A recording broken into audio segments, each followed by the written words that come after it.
Assalamualaikum warahmatullahi wabarakatuh. Kembali lagi di channel saya.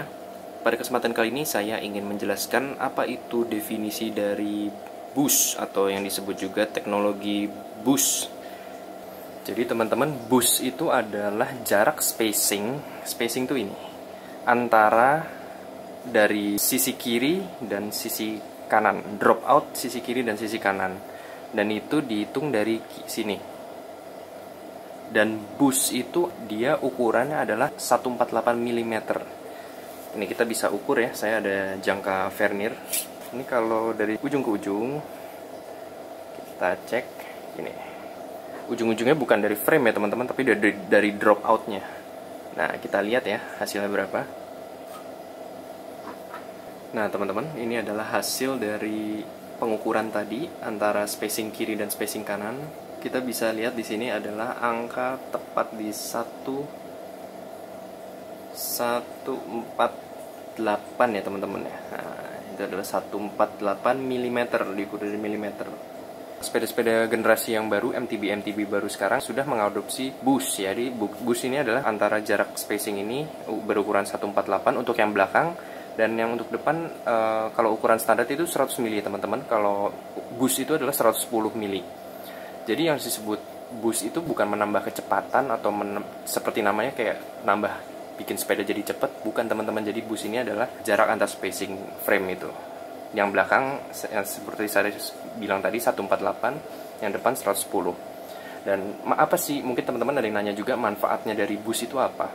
Jadi boost itu dibikin supaya bisa memakai ban yang lebih ukuran lebar teman-teman. Yang biasanya itu kalau MTB yang XC itu 2110, ini bisa 225 atau 230. Jadi bisa ban-ban yang lebar teman-teman. Jadi apa sih manfaatnya pakai ban lebar itu, supaya juga daya cengkramnya lebih nambah ke performa, ke daya cengkram ban. Efek yang akan dirasakan itu. Lalu biasanya hub frame boost ini mengadopsi juga free hubnya harus pakai yang boost.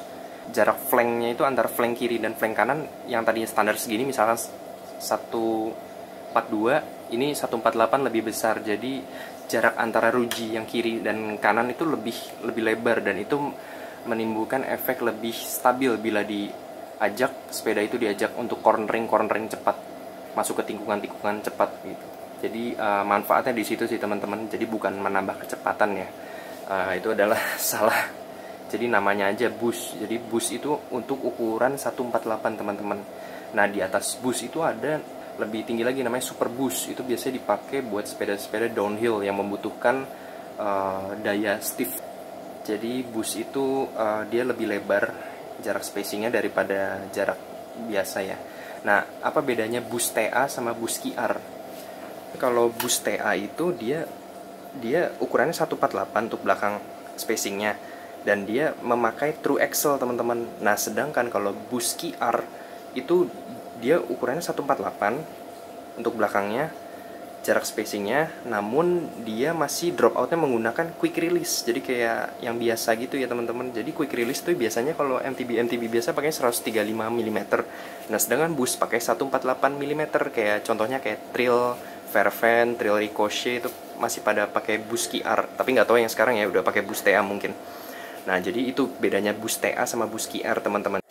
Nah keunggulannya sepeda dengan frame sudah mendukung boost itu jarak antara chainstay dari bottom bracket ke drop out belakang ini, jarak chainstay-nya jadi lebih pendek teman-teman. Jadi itu menimbulkan efek handlingnya yang lebih enak gitu kalau dipakai untuk tikungan cepat, masuk tikungan cepat. Untuk di medan-medan ekstrim dipakai di tikungan cepat itu lebih enak. Biasanya kalau frame sudah mendukung boost ini, jarak antara ini sama ini lebar ya teman-teman. Jadi bisa meminimalisir kalau ngelewatin jalan yang berlumpur gitu, bisa lumpurnya itu nggak stuck di dalam frame gitu. Jadi masih ada jarak sedikit lebih. Jadi bisa tetap jalan ketika ada lumpur. Jadi lumpur tidak bisa meminimalisir terjadinya penumpukan lumpur di frame gitu teman-teman. Jadi manfaatnya boost. Jadi mungkin itu sekilas teman-teman yang apa sih yang dimaksud dengan boost. Jadi boost itu bukan NOS, bukan turbo, bukan nitros, NO2. Jadi nggak bikin ada efek lebih cepat, tapi teknologinya itu adalah jarak spacing antara hub flank kiri sama flank kanan itu lebih besar dari normalnya. Normalnya itu kalau TA True Axle itu 142 mm, kalau yang bus 148.